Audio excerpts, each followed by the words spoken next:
to Casual Conversations. I am your host, Ryan Bean, and I am flying solo today because my wonderful co-host, Aletta Sweetser, is under the weather and not feeling well. So, but that's not going to stop us. It never does. So I thought today would be a good day to give you guys my backstory, tell you a little bit more about myself, kind of how I ended up here in Texas. Obviously, a lot of you guys know me from, being raised in California, kind of my journey out to Texas. And, I think that a lot of people see what they perceive as a successful career, successful life, and they see the now, and they don't understand the humble beginnings that most people I would say that most people that are successful came from very humble beginnings, or they came from a lot of hardship. They had to build themselves up, and that's why they're in the position they're in today. So a little bit about myself is, obviously I was raised in California. Shout out to Sacramento, which is where I was raised. I grew up in a very lower middle class family. We were in a very simple, basic home. Two working parents that did odds and end type jobs. My dad was self-employed. My mom was a manager at a grocery store. And we just struggled, growing up. It was something that I knew early on that I needed to break. I saw a lot of our family members. I saw a lot of my friends that seemed like money was always obtainable to them. Money was always available. When they wanted name brand things, they got it. When they wanted to go to certain camps or certain things, they were able to afford to go, student trips, and, that was not my family. And God rest my parents' souls, both of them have passed on, and I think they taught me a lot more about life and morals and things of that nature, but they definitely could not give us materialistic things growing up. We had to learn early on that we had to work for everything that we got. I started working my first job with my dad at 12 years old. He had a carpet cleaning business, and I would clean carpets with him on the weekends and in the summers. And then he started a coffee truck, which I worked on as well. And then my first real job, I was 15, got a job at Paradise Island. Ryan Williams, my buddy, worked out there with me as well. I don't know if he follows the podcast, but we're Facebook friends, so shout out to him. And Jeremy as well. Actually, I knew a couple people that worked there. Golf courses, a bunch of odds and ends jobs, just teenage type stuff, but I always had to work 2 or 3 jobs just to buy my own clothes, pay for my own shoes, and I did that early on, which I think drove the work ethic that you see today, because most kids, especially mine, have no idea what that work ethic looks like or what it takes to kind of stand on your own 2 feet at a very young age. The flip side of that was I was forced to mature a lot quicker than most of my peers, and I think that's what drove me to maybe see certain income levels or certain opportunities come up to me faster in life. Just because I was already mature, I already kind of had that work ethic. I knew I had to work to get out on my own 2 feet, and no one was going to do it for me, especially my family. So I think that's what kind of drove me to want to be successful. And it was always about money for me, guys. When I first started working, I think I drove a lot of wedges and a lot of relationships early on because I was so focused on money. Money drove every decision, every work opportunity. Was always driven by how much money I can make. Now, as I've gotten older and I've matured, that's less of a driving factor for me. You still want to be successful. I want to make as much money as I possibly can, but that's not how I measure the success anymore. It used to be the only measuring stick of success. So I got started with my company now when I was 21 years old. I just turned 21. I had been dating my wife for 6 months when the opportunity for my company came up. And it was a funny thing. I was actually at a Lowe's. My previous job, I was a plant salesman. And I used to have to service all of the Home Depots, the Lowe's, the big box stores. And I waited on this lovely couple, and I wasn't even an employee at Lowe's, but I helped this couple with something they were working on at their house, and it was a recruiter. And she asked for my information. She gave me her business card. She said, hey, I've got a company that I think you'd be a perfect fit for if you're open to new opportunities. And at that time, like I just said, all I was doing was chasing money. So my thought process was, hey, if I can get a job opportunity where I'm making more money than now, absolutely I'm interested. So I had reached out to her. She set up an interview. And the funny story is I didn't think I got the job. So I had to interview with the general manager, the branch manager at the time, but I did not have a college education. That's one thing about me that probably a lot of you guys didn't know, is I didn't go to college.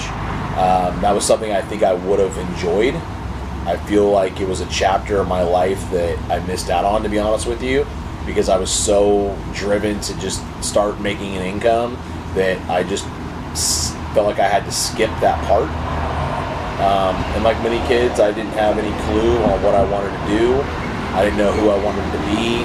I wasn't passionate about anything. I just knew I didn't want to be broke. That was the only thing that was in my head, was I didn't want to be broke, which is why I joined the workforce so early.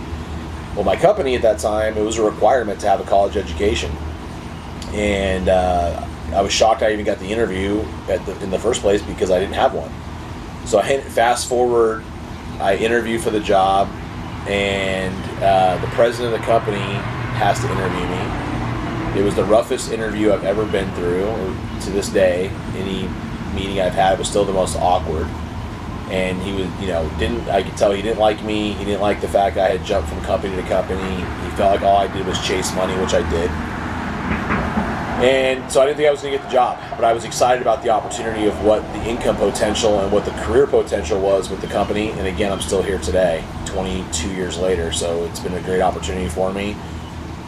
But I seized the opportunity. So they took a chance on me, even though probably all indicators told them not to. I was very grateful for them to take that opportunity on me, and part of me wanted to prove him wrong. I think that was a big part of it, because he was so tough on me in the interview that I would just give up and quit once times got hard, or once someone offered me more income, that I would just leave, and I stuck it out. And I think that's kind of really shaped me into who I am today. And then the opportunity presented itself to go into outside sales in California. So the reason I'm kind of going through this background, guys, is I want you guys to see the hardships. Everyone sees, or what they perceive to be a successful career, and I've had one, and hopefully it'll continue. But I did so many things that most people won't do, and that's the hardship. So to be honest with you, I was making $48,000 a year as a plant sales rep in California. My company now offered me $33,000, so I had to take a $15,000 a year pay cut to start with this company. Who does that? Nobody does that. I made $15,000 less. I was living on my own, of course, because I moved out of my house when I was 17 years old, and I never looked back. And but I had to work multiple jobs to pay the bills. So I remember asking them. I said, guys, I can't live on $33,000 a year. Can I get a second job? And they said, look, as long as it does not conflict with what you do here, we don't care what you do. So guys, I'm not lying when I tell you, because I was dating Allison this time. Now remember, I'm dating a new girlfriend at this time as well. I worked 7 days a week for probably almost 2 years. Never called in sick, never missed a day of work. I would work at my company now. I would get there at 6 o'clock in the morning. I was a salary employee, so you stayed until the job got done. So most days it was 5, 6 o'clock at night. I would go to Sports Authority again. Shout out to my boy Ryan Williams for giving me a job, because he let me stock shelves at night. So I stocked shelves at night, and then he had me work Saturdays and Sundays. And then my dad had his coffee truck, so I worked with all his events on his coffee truck as well. So at one point, when I'm dating Allison, I had 3 jobs, and I was probably sleeping, no exaggeration, 3 hours a day. If I was lucky, get 3 hours of sleep. But I knew the opportunity at my company was there if I kept my nose down and I just kept grinding. I knew that I could eventually get to the income level that I wanted to get to. So I took an opportunity outside sales in Livermore. Did that for a couple years. Fast forward to 2005, the GM moved to Texas and asked me to come out to Texas to run the sales team. No family out here, no friends out here. I left everything behind, guys. I left California behind for an opportunity. And that just goes to highlight, again, the backstory that people don't see. They see that now. They don't realize that my wife and I left all of our family and friends. We had just been married in 2005. We bought a brand new house in 2005 in Patterson, California. October 2005, I moved to Texas, leave everything behind. I lost money on that house that I sold in California because it was right before the recession. I come out to Texas, no friends, no family. Allison and I are newlyweds, trying to figure this out. I lived in a suitcase for 6 months while she was back trying to sell the house. It's all these things that no one sees. And I just think it's important to highlight the sacrifices that it takes. You're going to have to give up on something. You're going to have to walk away from friends. You're going to have to take a pay cut perhaps. You're going to have to give up something if you want to achieve your goals. It's impossible otherwise, unless you're handed it. And that was not going to be me, as you know from the backstory that I just told you. So, you know, and things worked out. And I just knew that if I just kept grinding, things would eventually work out. I didn't know that I'd end up in Texas for my entire career. I love it here. I never want to leave. Again, these are things opportunities that I would have never thought would have been available to me. I've made more money in my life than I thought I would have ever achieved, especially knowing how I grew up. And you guys can do it too. And I think a lot of people think it's an impossibility for them, and it's not, guys. Like I said, I did not come from money. We struggled always. I've had the electricity turned off in my house. I've had the water turned off in my house. We've had the heat turned off in our house. You know, we had to, my mom would go to the store and whatever we ate for food, it was whatever was on sale that week at the store. It was, it was those type of things that a lot of you guys don't have to deal with. My kids, again, certainly don't. And, it's shaped me on who I am, but it's also led me to so many great opportunities that I would not have gotten if I didn't take that leap. If I would not have moved to Texas on a whim. Again, leaving all my friends and family. Who does that? Not many people. Who takes a $15,000 pay cut on a hope that you're going to eventually make more money than you were at your previous job? Not many people. And but I saw the opportunity, and I think that's what separates me from a lot of other people. Is I'm pretty good at seeing, okay, what is the long-term benefit of taking this opportunity? And I think, especially in today's environment, we think way too short-term. And I get part of that too, because you still have to pay bills, you still have responsibilities, you still want to make money, and you got to get to a certain level where you have a sense of comfort before you can kind of have that flexibility to make the decisions. But we also left two incomes behind in California too. Allison was working, but we wanted to start a family in Texas, so she was able to stay at home, and we were able to make it work here in Texas because the cost of living was so much cheaper.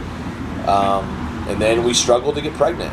That was a big thing for us as well that we had to go through. Is, we were told we weren't going to be able to have kids. And that was really hard on Allison. It was hard on our marriage at that time because she felt like she was being stripped of kind of her womanhood a little bit. And we prayed about it. We were actually going to adopt kids. So Allison and I went through the entire process of adoption. And we get a call that congratulations, you guys are on the list to adopt, and no exaggeration, 2 weeks later she gets pregnant. So you start to think about just how many blessings that you have. On this podcast, we talk a lot about our attitudes. We talk a lot about how we go about our days, how we overcome things, how we don't quit. And I think that Allison and I have kind of been able to prove all those points. and I'm not where I want to be in my life yet. I'm on the right track of where I want to be. I think that I am, but I do know that if hardship comes my way, we're going to get through it, and I'm going to figure out ways to get through it, and you guys can do it too. But you got to be willing to go through the hard, and most people aren't. Most people seek comfort. They want to be comfortable through the entire process, and then they're the same people that are complaining to the world that they have not gotten opportunities. They're not where they want to be financially. They're not in the house they want to live in. They're not driving the car they want to drive. They don't have the income that all these rich people have, or all these other successful people have, but they're not willing to make the same sacrifices. And I'm telling you guys right now, if you want to get there, you're going to have to sacrifice. Like right now, I'm having to sacrifice hearing a dying dog in the background. The same dying dog that me and Elena have dealt with in the past. I don't understand how my neighbors can hear that dying dog and not let the dog in their house, for instance. Amber's cracking up behind the camera because it's driving me insane. But here I am, still talking to you guys and just trying to block out that nonsense. So, again, guys, that's what kind of got me to Texas with my company. I've moved up through the ranks there, but we've gone through so many hard things too. You guys know I got hurt a couple years ago. That was a big deal, and I think it just goes back to everyone is given opportunities. It's up to you to take them. It's up to you to recognize them. Doors are going to be open for you. You have to walk through them. You have to. And to be honest with you, I get so sick and tired of the entitled people out there that feel like the world owes you something. The world doesn't owe you anything. Just because you're here doesn't mean you deserve a house. Doesn't mean you deserve the car that you want. Doesn't mean you deserve anything. You got to go get it. You have to work for it. And I don't know how to be more blunt than that, but that's what it takes, guys. And we talk. We try to soften the blow sometimes. And I think in this situation, when it comes to being successful, you've got to take a hard look in the mirror and think to yourself, am I a complainer? Am I someone that it just feels like I'm owed something? Am I someone that has been given opportunities, but I didn't want to take the opportunity because it was too hard? Well, then guess what, guys? That's on you. I don't know how to put that more bluntly than that, but it's the facts. So that's a little bit of a backstory on how I got to Texas. And then, again, I kept working hard. I kept putting my effort into people, and it's put me into where I'm at today. So it's a small snapshot. I mean, I can go into way more detail about that, but I think that kind of gives you guys a little understanding of how I'm sitting here talking to you today. I think you did. Yeah, you did great. Awesome. You got any questions for me, Amber? Yeah. Some questions you wanted to ask me as well. So you kind of touched on the toughest thing you've gone through. How did that help you grow as a person? So the toughest thing that I've gone through was probably almost losing my life. So for those that know me, or a lot of you guys that don't know, I got caught on fire 3 years ago now, something like that. It was 2022. Right in the middle of the craziness of my company too. So timing of it couldn't have been worse, because the market was going insane on the construction side. But yeah, I tried to put gasoline on an open barbecue, and the gas can exploded like a bomb, covered me in gasoline, and I was a human fireball for probably about a minute and a half.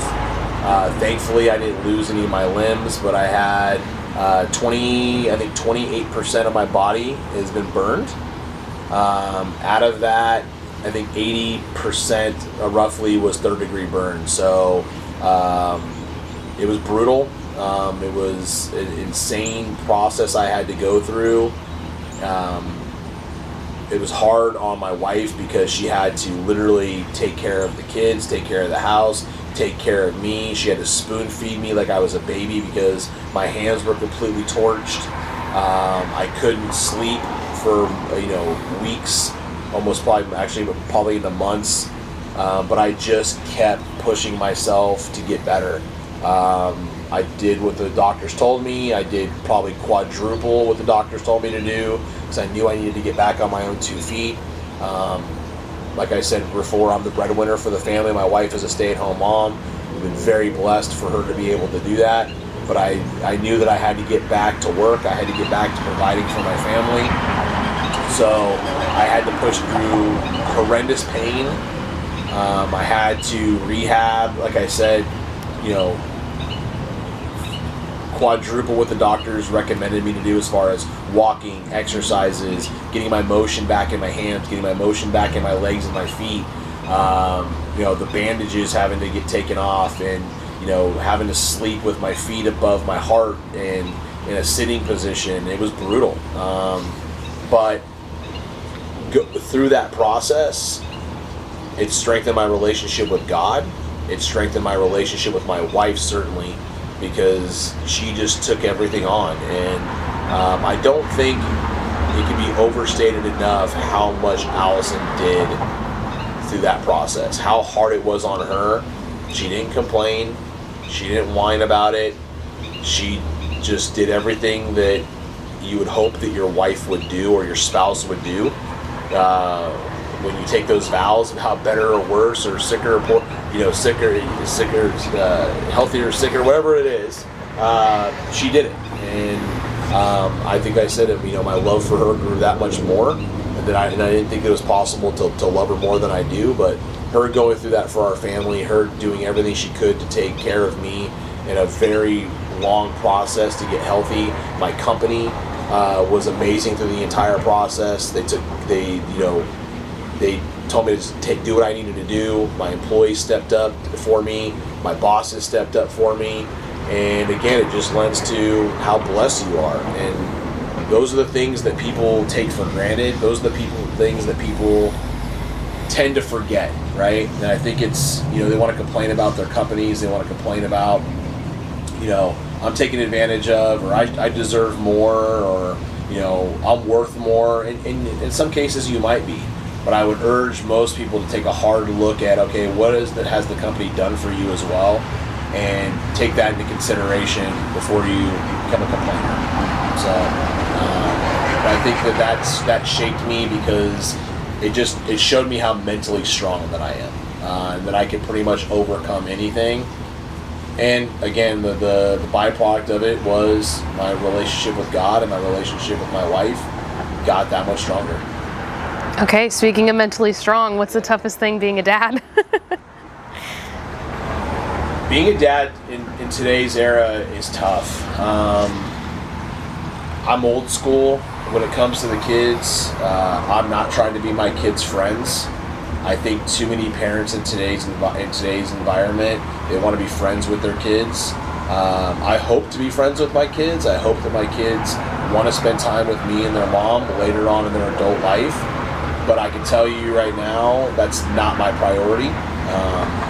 I've got a teenage daughter that loves boys, so that's a challenge. I have a teenage daughter that I think dresses inappropriately, and just from my own perspective, she doesn't, but she dresses like the other girls that are out there. I think Lululemon and all these crazy people with workout gear now becomes the regular outfits out there. I think that's nonsense. I think walking around in a store with booty shorts and a half top, like they're like, oh, it's workout gear. And I want my daughter to leave more to the imagination to young boys. So that's hard. And my son's the same way. He's at that age where hormones are kicked in and girls are he has a girlfriend, so that's in general that's the focus.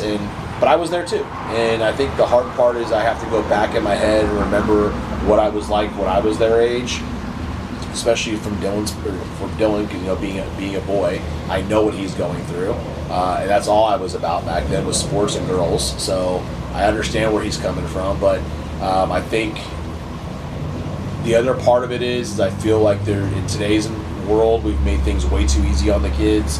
I think we've handed the kids way too much. I think we are creating a generation of entitled, spoiled brats, to be honest with you, and that's a really hard thing for me to push through with my kids because I think they look at it as that their mom and I are way more strict on them than their friends are, even though they have a big head start in life. It's very important for me to let my kids know, never forget where you came from. I can't stand entitlement. I can't stand people that think they're owed something. I want my kids to learn they have to work for it. And that's a hard thing to do in today's world, because kids, I think, are just handed so many things, and technology with kids today is tough as well, because there's just so much more access to things that I don't think they need to have access to. I think that social media, we've talked about, me and Elena have talked about that before. I think social media has done way more harm than it has good. I think it creates a false sense of happiness. I think it creates a false sense of what kids are trying to achieve. And I think as parents, we can say these things to them and we can talk about these things with them, but they're constantly fed so much more poison and so much more nonsense that we could, as parents, it's impossible for you to combat, if that makes sense. So I want my kids to look at me and say, I had a great dad, I had a great mom, and I didn't appreciate it when I was young, but I certainly appreciate it where I am today.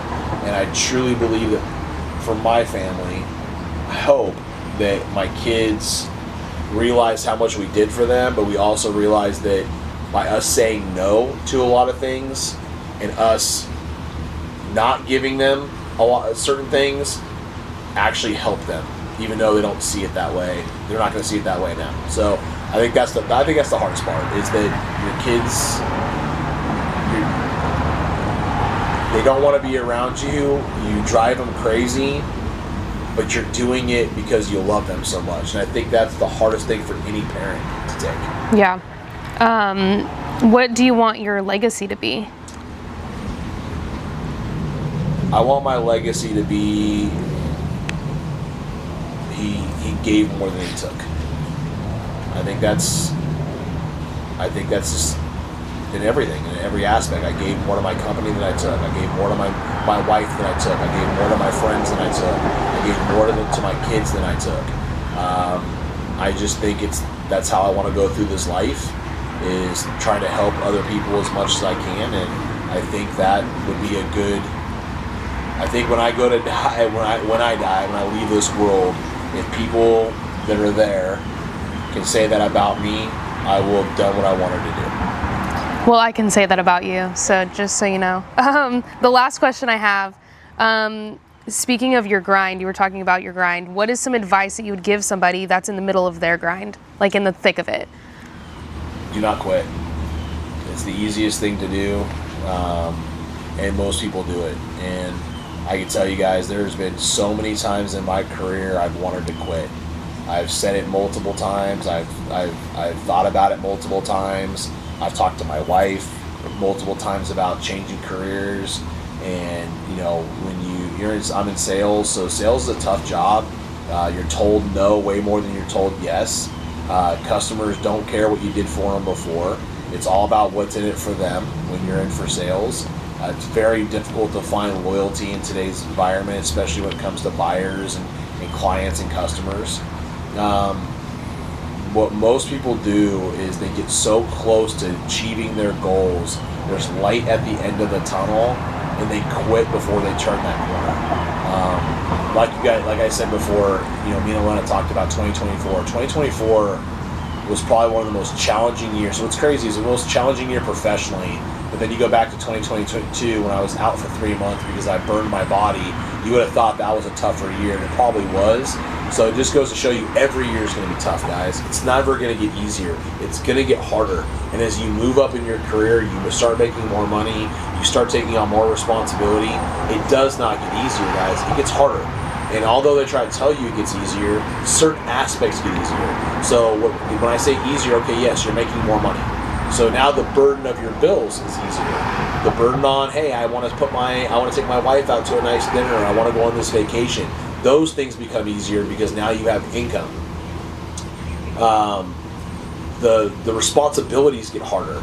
Now you have teams of people, or like Elena in Elena's situation where she's in real estate. Her business is exploding. She's in the process of trying to add people because she's at this crossroads on her business. That's more challenging. So yeah, maybe the income becomes easier, but the backside of the stress becomes harder, right? And that just comes with life. But I think the best piece of advice I can give you is just don't quit. If you feel like that there's a real opportunity, if you feel like it can change your life and it can change the trajectory of your life, see it through. Because I think, if you get to the halfway point and you turn around, you just traveled the same amount of distance if you would have just seen it through. Man, I see it all the time. Guys get right there and they quit. And then they go back to the start and, okay, what progress did you make? You didn't make any in most cases. So that's the best piece of advice I can give you guys. And I would also say this is the harder it gets is probably when you're ready to level up. And we've talked about that before too. Right when you're at that point where you're your breaking point, and it's so hard to push yourself through, just think to yourself, that just means you're that much closer to that next level. And I think would be the best advice I can give you guys. That's great. That's all the questions I have. Awesome. Well, guys, like I said, we missed Elena today, but we still got on here. Like I said, guys, we still had an opportunity. We just turned this into an opportunity for me to talk to you guys personally. And, again, guys, I try to be an open book about my backstory. I try to be an open book about how I got to where I got to today. But I would urge you to see the people around you, and the people that you feel or you perceive to be successful. Ask them, how did they get to that point? What did they do? What opportunities did they take? What did they say no to? And, what did they have to give up? And I will guarantee you that anyone that you talk to will have a shopping list of things that they had to give up on, they had to sacrifice on to get where they got. And if you want that, if that's things that you want in life too, you're gonna have to take a hard look in the mirror, take some accountability, and push yourself to be better, and recognize the opportunities that you are handed and walk through those doors. If you're afraid to walk through those doors, you have no one to blame but yourself. So anyway, guys, I appreciate the time. We appreciate the support.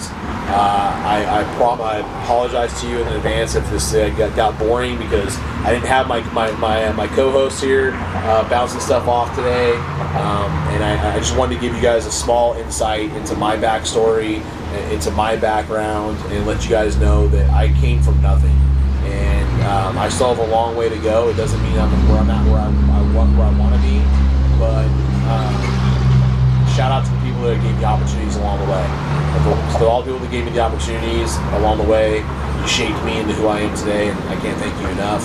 And to all 18 of you guys that continue to listen to the podcast, thank you so much for the continued support. Len and I, it means a lot to us, and we want to bring the real back to a world that's fake. And we need more real in this world, and we're going to keep doing this until we feel like that message is conveyed. So anyway, have a good one. Take care.